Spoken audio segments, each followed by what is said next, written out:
This is your girl, Yannick Taylor, aka Priestess, hostess of Conversations with the Priestess. Here's a preview of what you may hear on Conversations with the Priestess. We weren't meant for monogamy, let's be honest. Like, we have needs, let's be real. And communicating that, what you want, what you don't want, what sets up.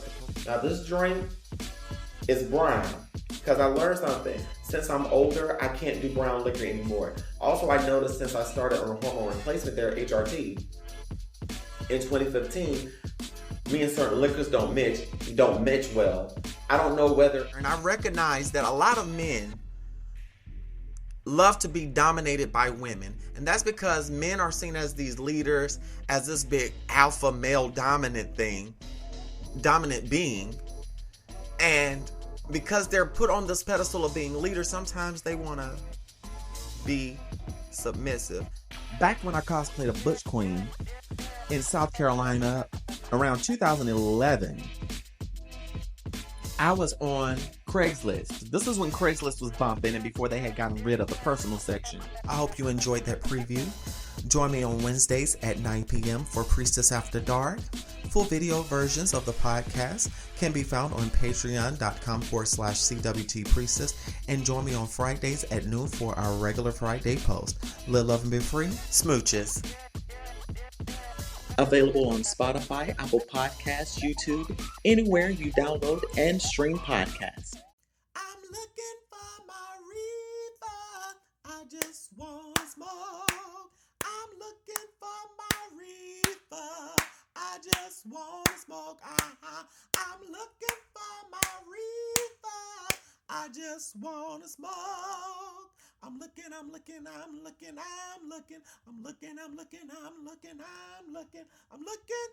my reefer now. Oh, I found my reefer. I'm gonna roll it up. I found my reefer. I'm gonna roll it up. I done found all my reefer. I'm gonna roll it up. I'm smoking. I'm smoking my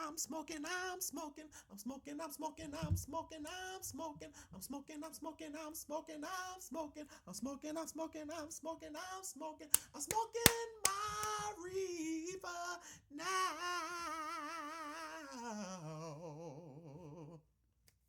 And for that, I'm going to Christian Hale. Let's start the show. Hey, what's up, everybody? This is your girl, the Priestess, never your mistress, Yannick Taylor. Honey, here's another episode of Conversations with the Priestess. So get your libations and get your ancestors and sit down and have a conversation with your girl.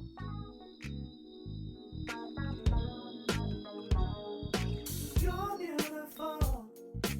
You're beautiful. You're beautiful. So beautiful. Hey, what's going on, everybody? It's your girl, the Priestess, never your mistress. Here's another episode of Conversations with the Priestess. Welcome back. I'm so glad to be with my life on this podcast, my health and strength. So glad to be back doing the goddamn thing. Finally got my setup like I want to. So I want to let y'all know now, trigger warning, excessive cussing. I'm going to be talking about some hard shit. So trigger warning is going to get heavy. Examples of religious abuse and things of a sexual nature. So, but your girl is here and I'm glad about it. So, I pray that the last time since we met that all is well. I'm sending positivity and love to everyone at this time. And I must say that it is summertime.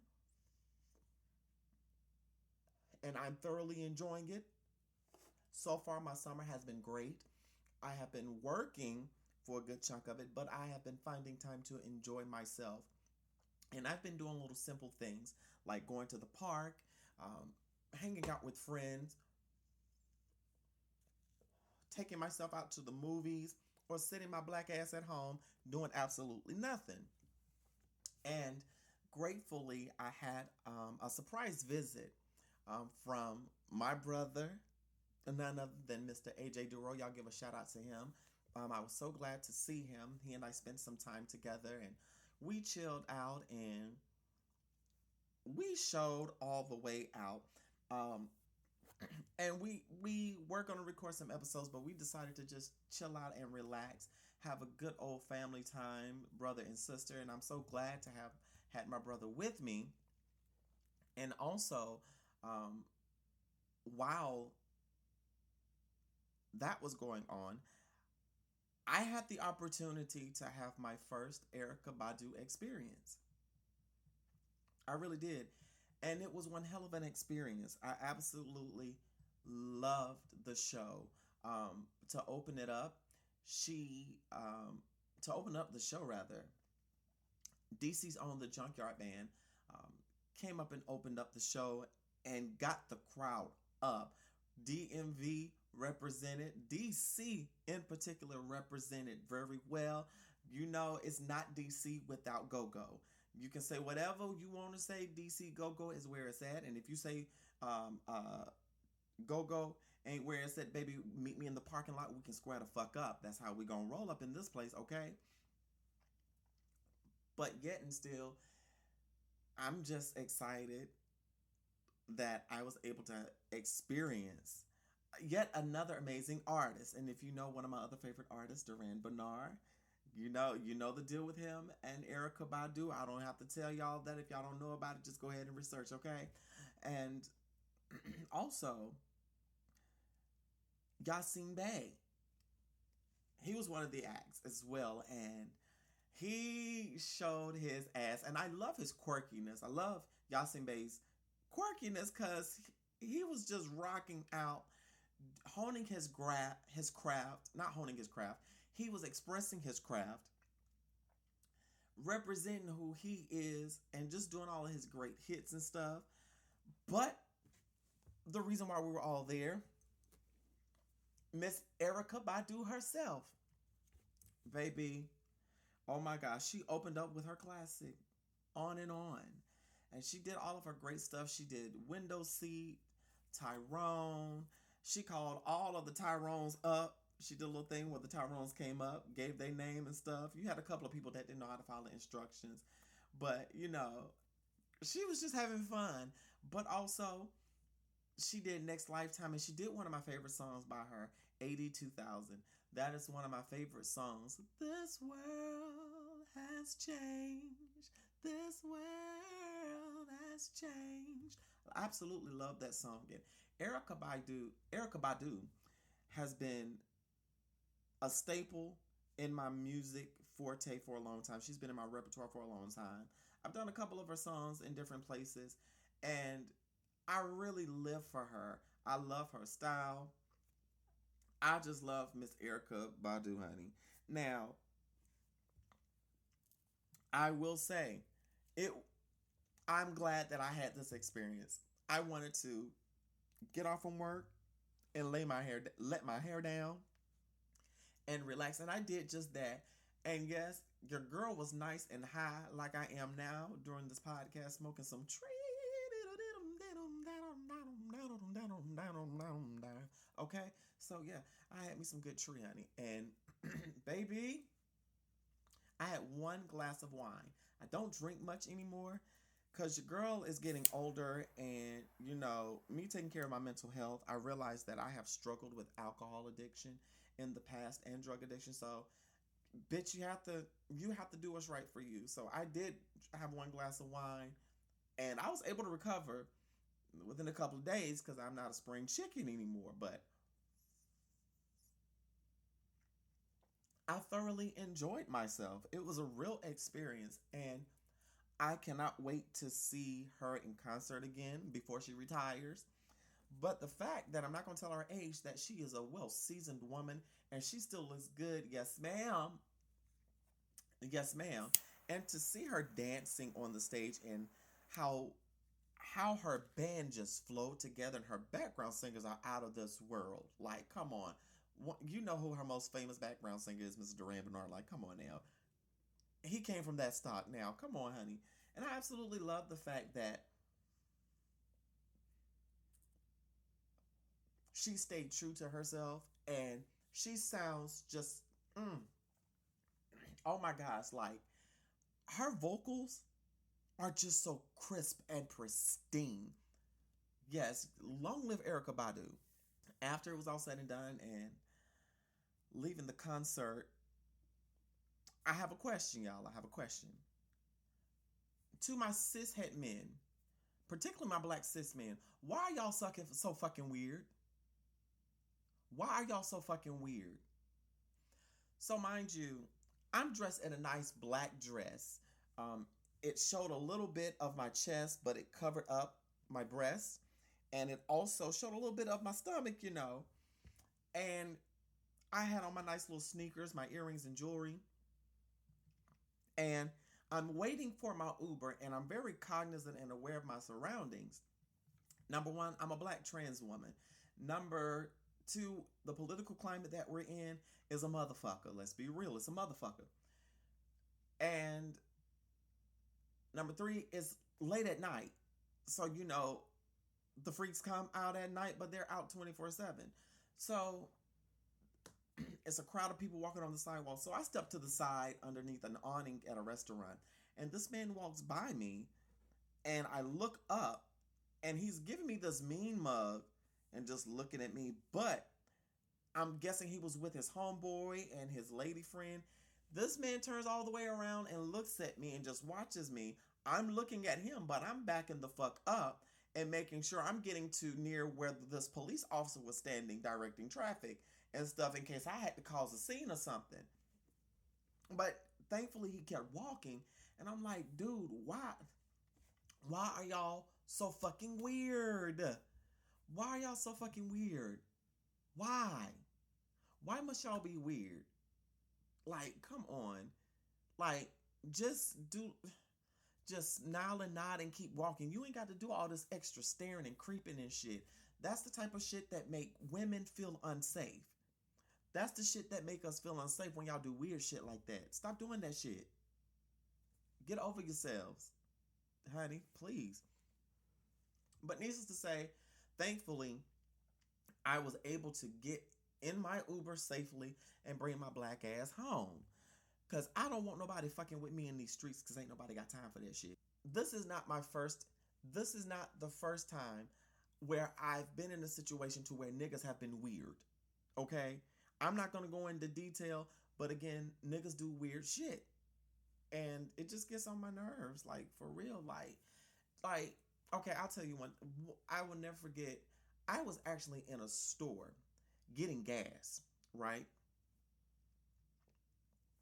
I've paid for my stuff, got my receipt. I'm walking out to my car to pay for my gas, and this man says, "Ma'am, you dropped something." I'm honestly thinking I dropped something. And when I look, he was like, "Here, you dropped this." He hands me a piece of paper, like one of the little lottery ticket things, with his phone number on it. Now, of course, because he's watching me walk out to my car, I did not throw it away at the gas station.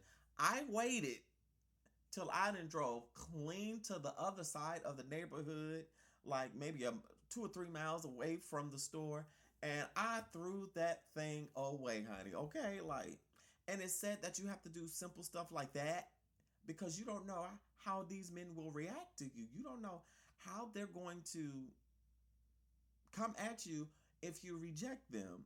So, like, for real, honey, and the thing is, honey, it really don't be that serious as to the crazy shit that they do.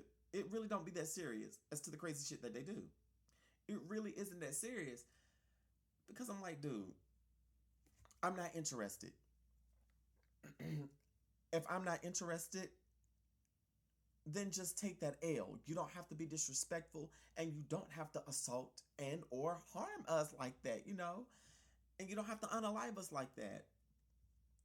And it's funny that I'm bringing this up earlier this week on Facebook. Now that I'm talking about this, a young man posted on Facebook and was asking, well, ladies, why do y'all take our phone number if you're not interested in us? And several of us posted, cis and trans women, stated because if we say no, y'all might beat us up, unalive us, SA us. We don't know what you're going to do. Because we've seen so many things in the media about particularly black women being attacked and harmed because they said no to a man. Being a black trans woman, it turns transphobic real quick on social media when you reject someone's advances. Not to mention the unsolicited nudes and dick pictures that we get. Baby, even on Grindr sometimes that's annoying. Like, if you're gonna send me a dick picture, make sure the thing ain't ashy. At least put some lotion on it, honey. Hell, like, for real, y'all doing too much. But needless to say, you know, I'm at a place now to where when I go out, I'm very aware, and I rarely go out by myself now. I walk to the store during the day. If I'm going out at night, I'm going with a friend. That's just as plain and simple. You know, I can't. The world is crazy out there, and the world has indeed changed. But nevertheless, I'm still going to enjoy my life. I'm going to take a quick break, hear some church announcements, and we'll be right back.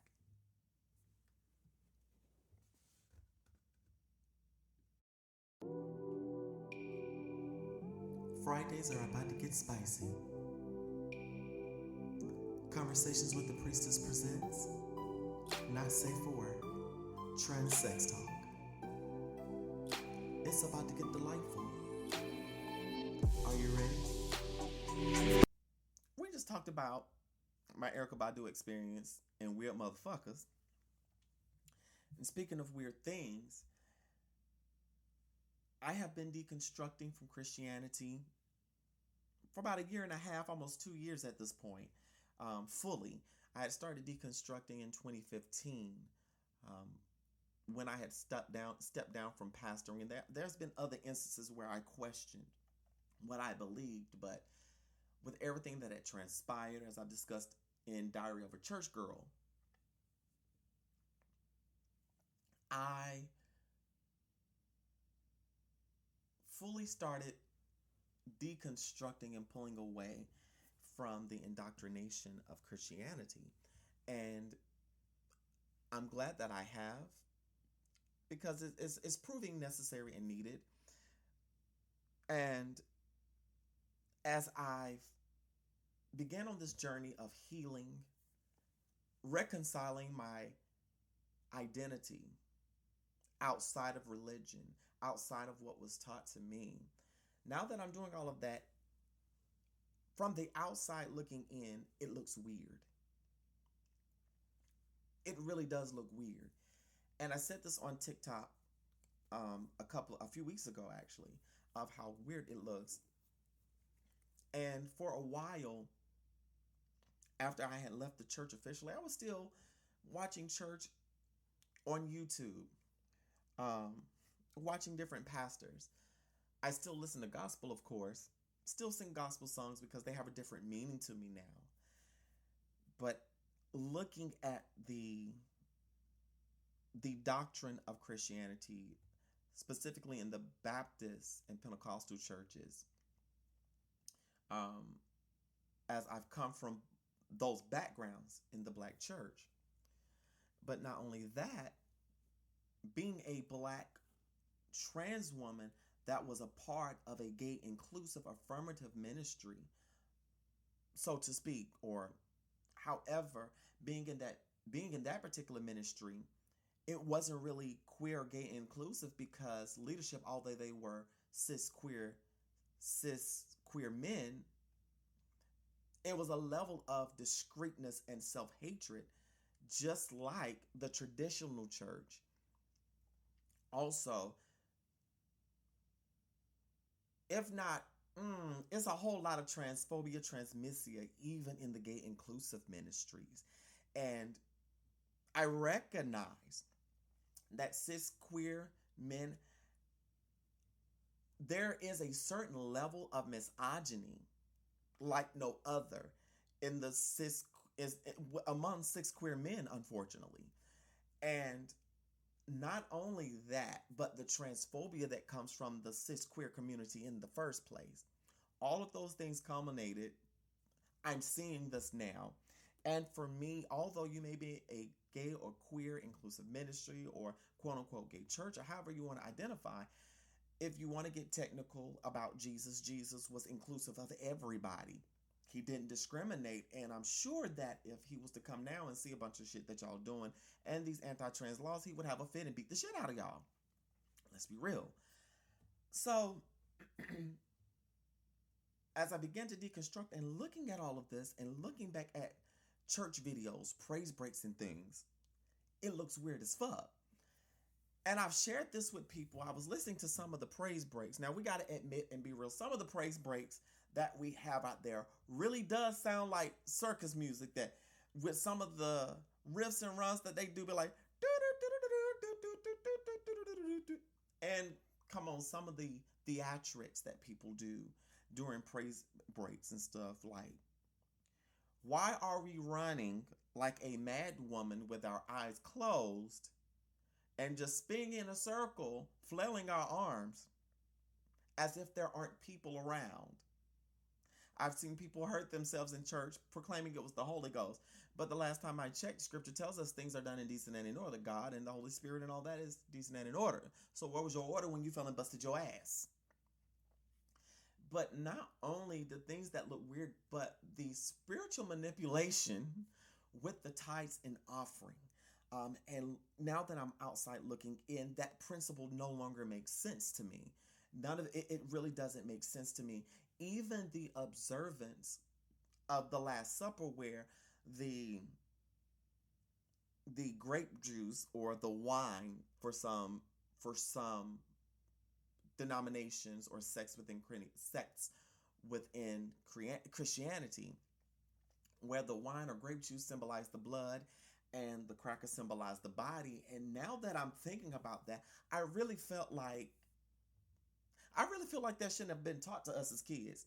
Because when you think about the graphic nature, even being dragged to see the Passion of the Christ and seeing how Jesus was to have been brutalized, as I look at that now, that was damaging and traumatizing as fuck for us to commemorate a man that was basically tortured to death, beaten,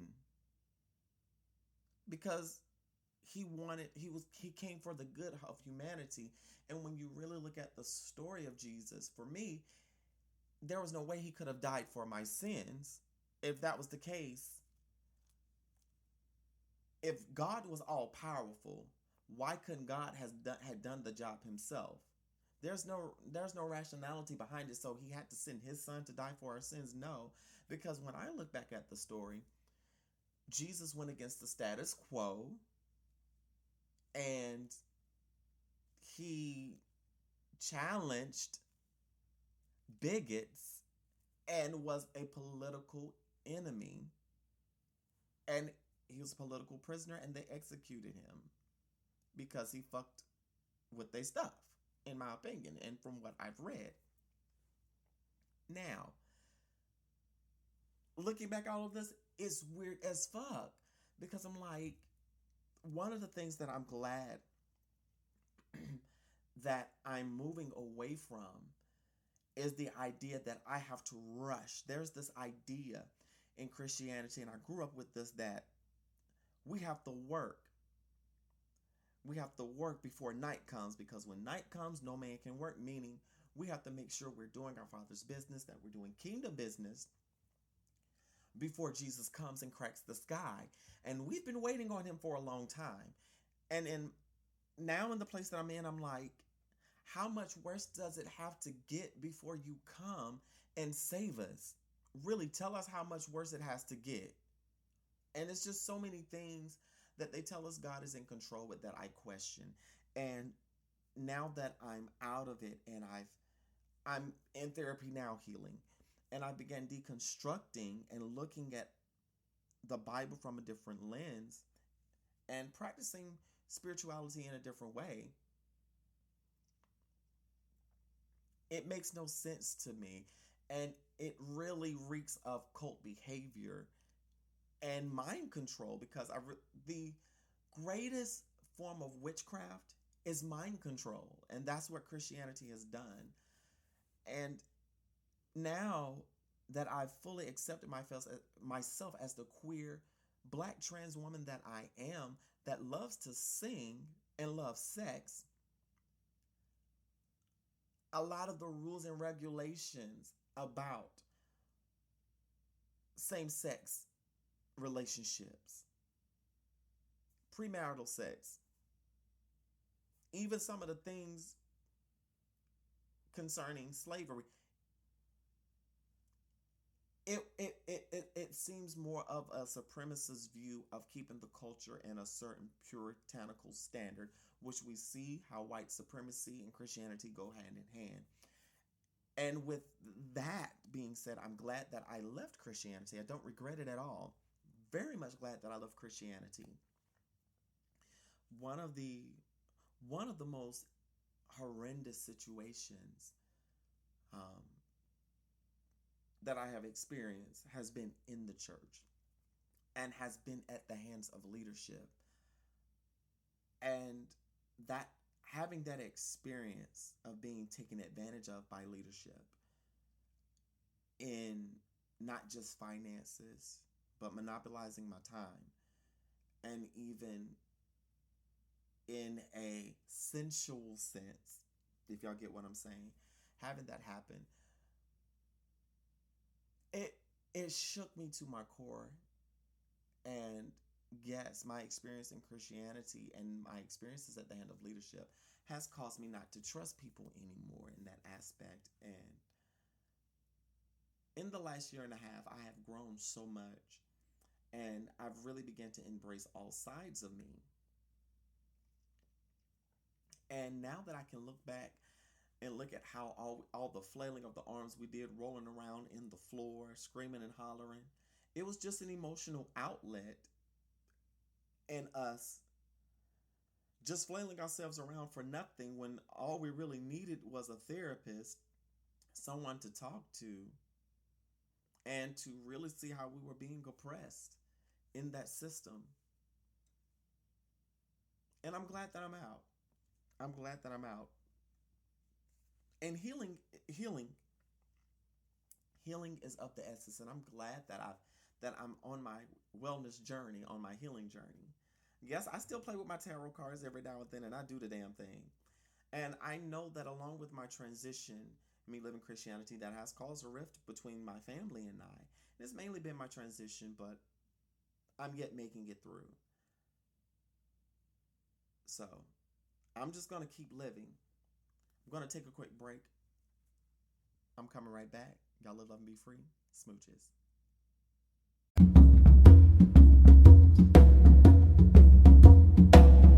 The great visionary leader of India, Mahatma Gandhi, said, "It is health that is real wealth, and not pieces of gold and silver." Listen to the Healthy Grocer radio show on your favorite podcast platform. We know that health is our greatest wealth, and we will be discussing all aspects of natural healing.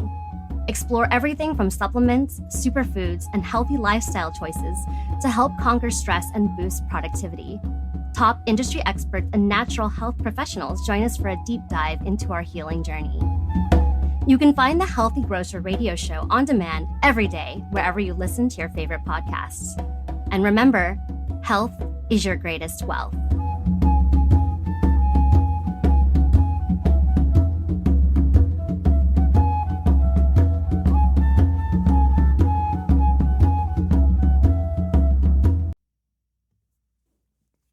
Welcome back. I just want to add to y'all, add to everything that I've said.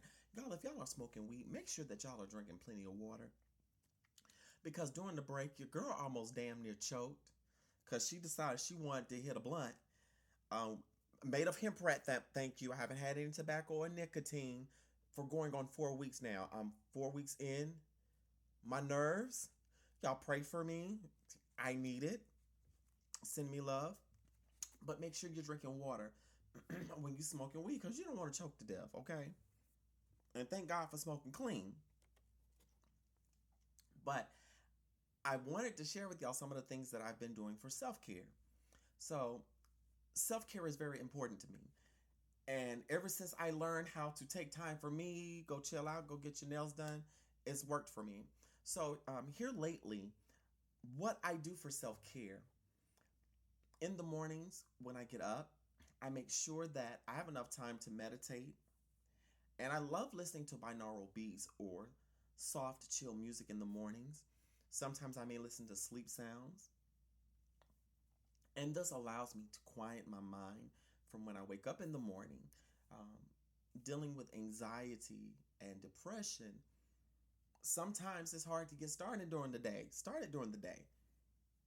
And it's hard to find that motivation, especially if you're experiencing a depressive episode or you're depressed. But what I've started to do, especially when I'm coming out of depressive states, and to try my damnedest to lessen the depressive episodes, I do that as a mode of self-care, but also I do yoga. Before this episode podcast, I was camming on ManyVids, and I started doing yoga, and it felt so good to do yoga. I was doing a sacral chakra based yoga, and it worked wonders for me, and it opened up my hips. It allowed me to stretch, but it also allowed me to release the tension from the day. And I needed that release, honey. I really needed that release. And I'm glad I got the release. So, yeah. I've been doing yoga, but also I will take a hot bath when I get off from work. When I tell you, a hot bath with some Epsom salt, lavender Epsom salt, gets you right there. And for those who may drink wine, have a glass of wine with you if you like. Light some candles. I like scented candles when I'm taking my bath. But I also have a color projector light that projects like this beautiful ambiance of different colors, and it has like green little lasers that represents the stars. I put that in the bathroom with me, and I relax, and I might smoke my smoke my blunt, drink my water. If I decide to have wine, I'll have my glass of wine, and I begin to relax. I may put the eye pack over my face, or a warm rag over my face or on my head, and just relax. Take in the sound and just decompress. And that really allows me to ground myself, and I absolutely love it. For those of you who are listening, please tweet me at Yannick T Music on Twitter. My Yannick T Music IG is down indefinitely, but y'all can follow me on Instagram at CWT Priestess. Y'all reach out to me and let me know, what is your self-care routine? So, with that being said, y'all, I'm going to go ahead and end this podcast episode. Y'all live, love, and be free. Smooches! You're beautiful. You're beautiful. Yeah, you're beautiful. So